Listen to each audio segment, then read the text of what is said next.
in these conversations that we do usually have with great experts in the different fields like yoga, meditation, contemplative neuroscience, philosophy, today we do have the great pleasure to have with us one of the greatest yoginis in the world. She is one of the great practitioners of yoga and at the same time a very expert yoga teacher that has been teaching all over the world. Nobody else like the great Narayani that we have the immense fortune and pleasure to have her with us today. Hello Narayani, how are you? Hi Madana. Thank you for lovely that. And very nice indeed to have you Yes. as our, guest. So we're going to talk about, a field that you know very well indeed, yoga, meditation, philosophy, masters, gurus, traveling all over the world, teaching, and so on and so forth. So I'd like, if possible, to have like a short introduction by yourself about, your traveling, your pilgrimage in this world of yoga. Yes. It's interesting because I'm not really a traveler, but my karma seemed to lead to that. And I even remember Swamiji saying, somebody told me that you don't want to come on this trip. And I thought, oh, who told him that? And I said, oh, Swamiji, I'm happy to be with you. And it was good learning. As you know yourself, you traveled with Swami Vishnu also for teaching. And not only learning the technique, but how to be even-minded in all circumstances, I learned from Swamiji. I remember being in Moscow with him a long time ago, and it wasn't really vegetarian friendly, as you can imagine. And Swamiji lived on bread and cucumbers for days and days, and we did get some oranges once. And he was the same with that bread and cucumbers and things, as if he had big, beautiful meals of what he was used to in India, rice and dal. And he was the same mind, He was the same with that. And that impressed me. It helped me to also be even-minded, seeing how he was. I remember in Moscow, he would throw you in the deep end sometimes. Do you remember how he was with teaching? You would think, I'm not ready to. So I remember one time in Moscow, he really threw me in deep end. In those days, things were more closed than now, and yoga was not really permitted, or anything that was so-called religious was not really legal. Yeah. They even said the translator said, we can't translate. If you say the word God, it's illegal, we can't translate that for you. Anyway, so there was a room given to Swamiji for a lecture, and the lecture was somehow styled to be a scientific lecture, so it was okay for him to give it, and only certain people were invited, certain professors and people like that, could maybe accommodate 30 people, plus Swamiji and me. I was there in case Swamiji wanted me to demonstrate something or something. So word of mouth made it in Moscow, so some hundreds of people showed up and crashed the party, Yeah. So instead of 30, there were probably a couple of hundred people, like sardines in a tin, Right. There was no place. Swamiji got this little, he put himself in the corner, and I tried to be not too close to him, but there was no... And so he spoke for a while. It was very nice. People liked it.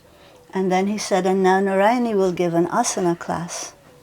And I nearly died. Asana class, He said, from somewhere they produced 2 yoga mats. And he said, please move aside enough. We will have one man, you please come, and one woman to represent both sides of the thing. So one man and one woman came. and they each got a yoga mat, and everybody squished even more, so there was room for these 2 yoga mats in the middle, and I gave a yoga class. And these 2 people did all the postures, following my instructions, simple, nice, basic postures, did the whole yoga class. You could have heard a pin drop, as they say, in that room. Uh-huh. Everybody was doing the yoga class along by watching. Everybody was doing the whole thing with them, not a sound. It was beautiful. It was really nice. And you could see where it touched people, like as if they had done headstands, shoulder stands, all these things. It was very, very effective. I wouldn't have thought of that. Swamiji just came up with that. Yeah, You know? yeah. He was very spontaneous in everything Yeah, it was he used to spontaneous. do. Yeah. Spontaneity. It was a great experience. I can still go back there, and that was 50 years ago or something. Yeah, he was teaching a lot, Yeah. traveling all over the world, teaching TTCs, teaching training courses. Yeah.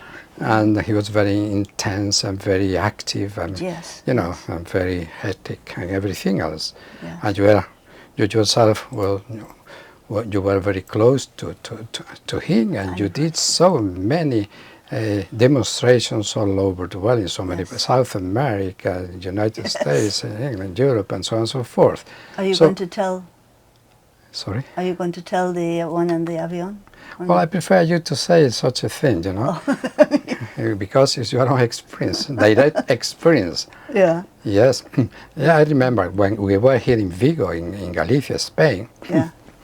We had those crowded TTCs with more than 300 people from all over the world teaching those courses in 4 languages, Yes. English, Spanish, French, and German. Yes. And Swamiji was there for 2 years. Then we went to South America and so on and so forth. Yes. So from such a guru, from such a, a personality as Swamiji was, what did you learn from him? Well, Swamiji, and this is not this might sound wrong, but it's good.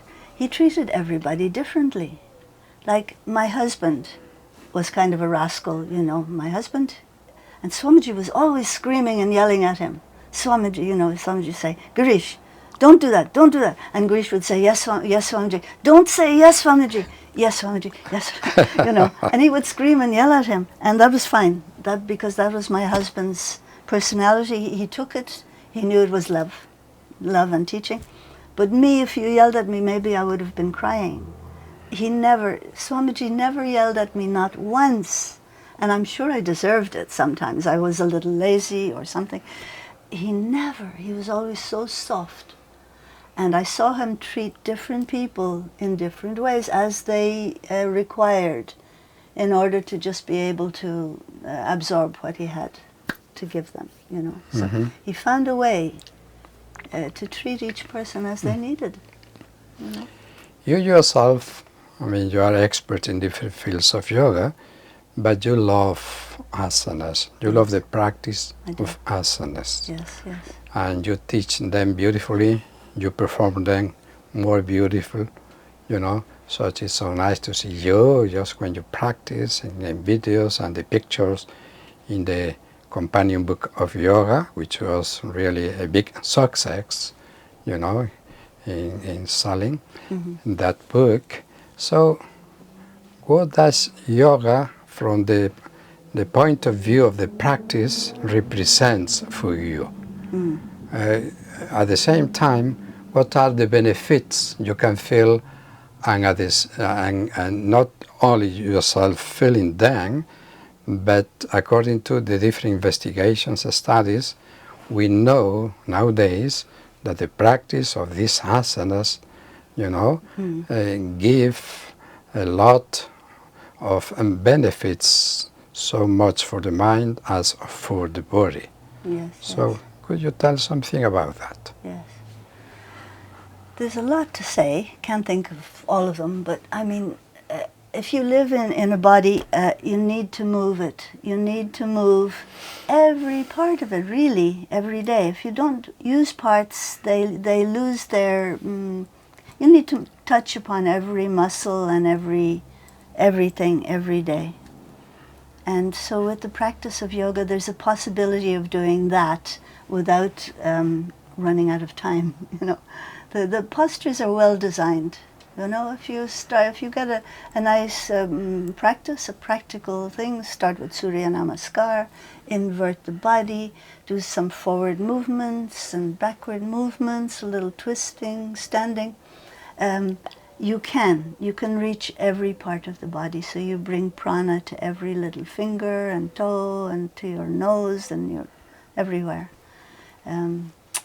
Asanas they're a good form of exercise. They really are. And even if you do them mentally, it's surprising how much you can actually touch and work the muscles without moving. If I'm in a plane, a long journey in the plane, and you can't do anything, close the eyes and mentally go through all of your Surya Namaskars, and headstand and everything. Yes, they have proved that if you do practice mental exercise and do, like self-guided exercises or imagining or something like that, I mean, you create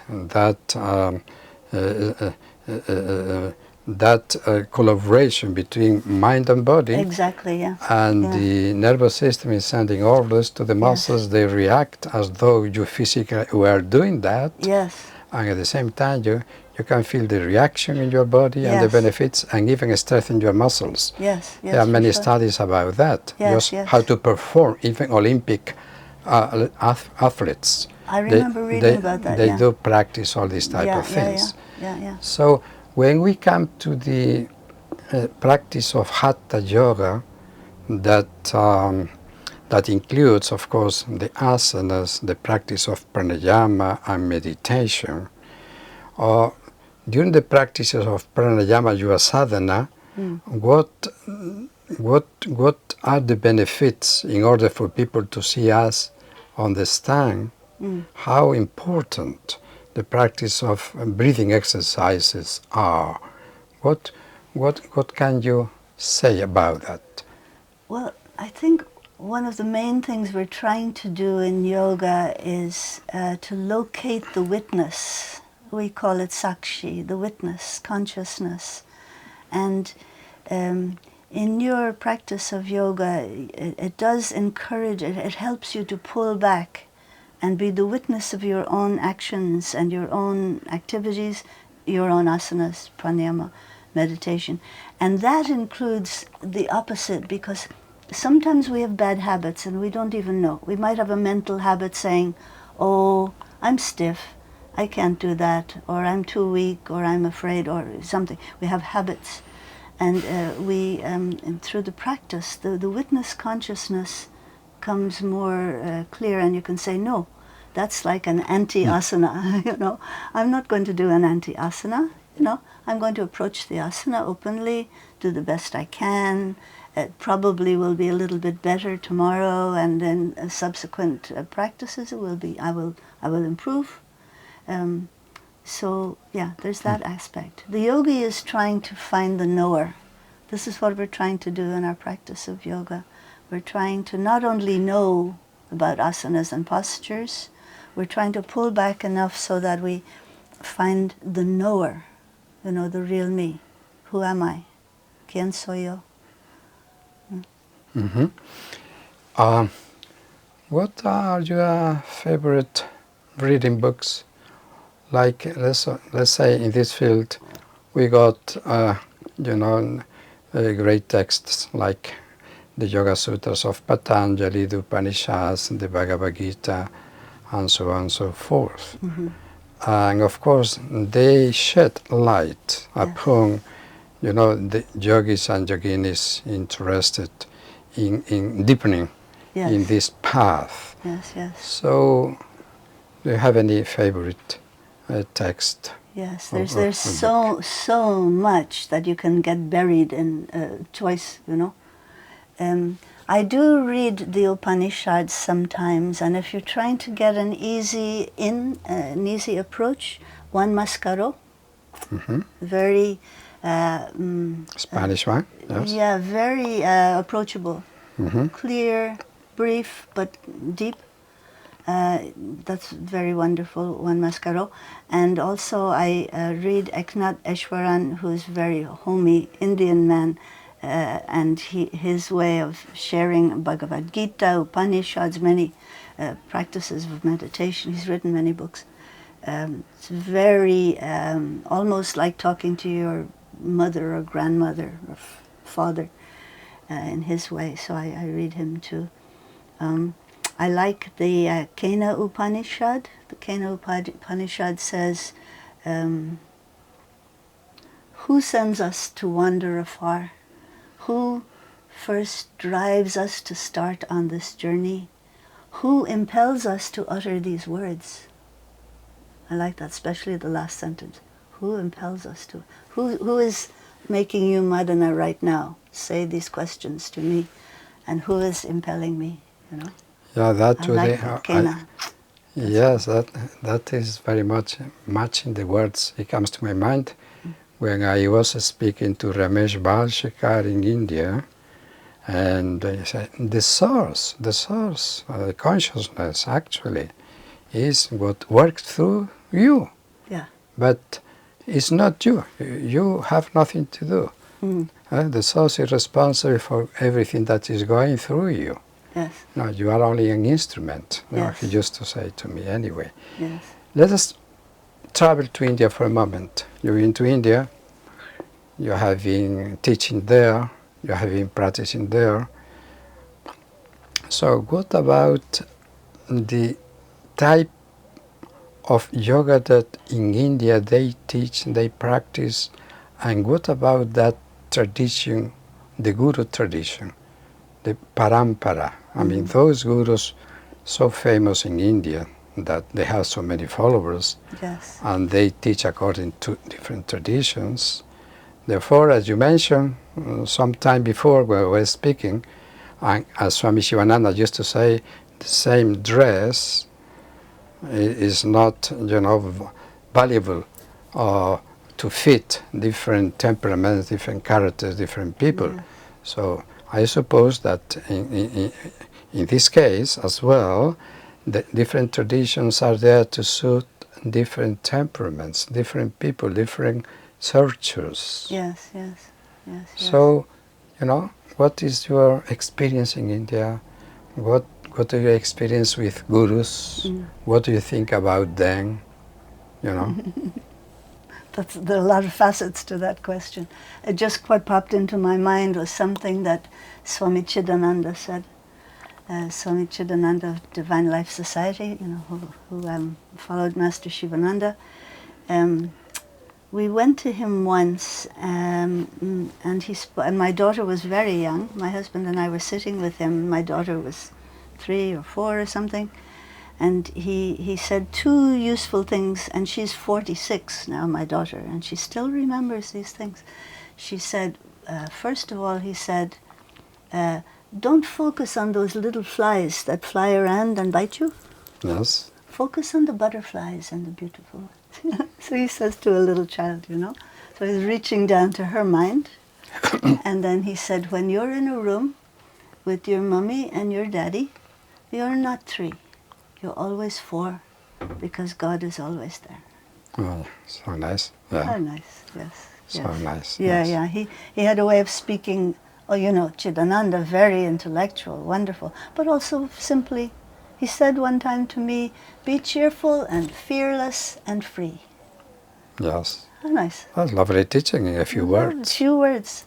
We can all Yes. take that, Yes, yes. Yeah, yeah. I remember having the experience in the ashram with so many scientists, so many big gurus, Yes. so many things going on all the time. Yes, yes. It was like a school. Yes. Going every day to school to Yes. learn one thing after the other. You couldn't stop learning from so many people around us. Yes. I mean, be surrounded by these big minds, Yes. these big teachers. Yes. So yes. it comes to my mind now as well. So when you teach, what people expect from your teachings? When you go, for instance, you have to go to Germany, to the big ashram Yoga Vidya, and you have to teach there. So what do your students, try to learn, what do they like the best, what how do they feel the benefits, in the practices you are teaching today. Yes. I try to come to them with some love.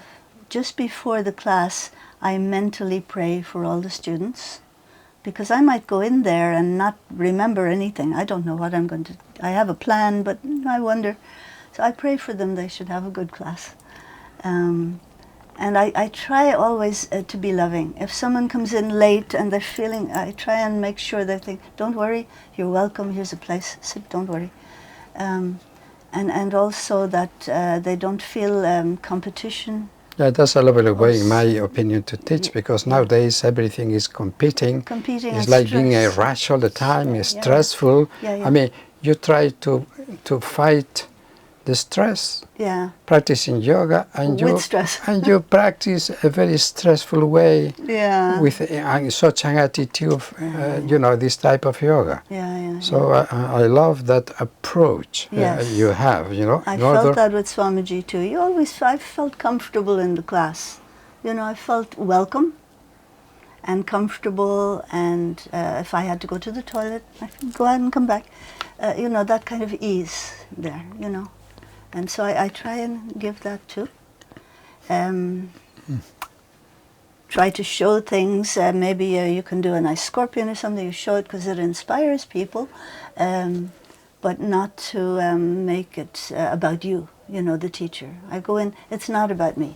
The class is about, for each individual, it's about them. They are the whole world, and they got it together to come to yoga class. Maybe it was hard, maybe they had to get a babysitter, or maybe they live far away. They made that, and here they are. So they should give them a good time where they feel that they did something, and they feel some love and connection, and they go home feeling better, and share some of that feeling with the husband or the people at home waiting for them, So that's a lovely way of sharing that knowledge. Yeah. And although yoga has, an end, it's like having a pilgrimage to Santiago de Compostela. You are doing the path, and finally you've reached the destination.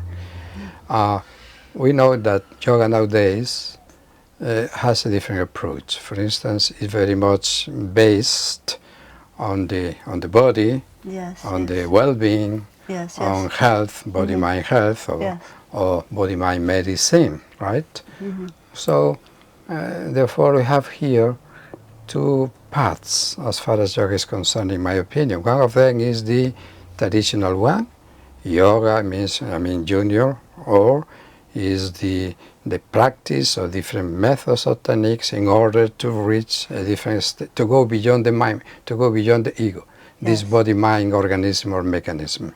But let's say that we have parked like a car there for a moment, and in the modern yoga, we emphasize a lot the longevity, the well-being, the health, the mechanisms of the body, of mind, using different yogic techniques in order to improve, and live our health and our life, and try to live as happy as we can. Yes. So, what do you think about that?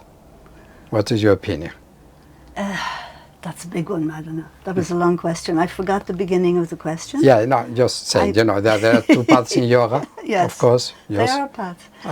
One is has a real goal to look for that state, let's say, of happiness, full happiness, ananda.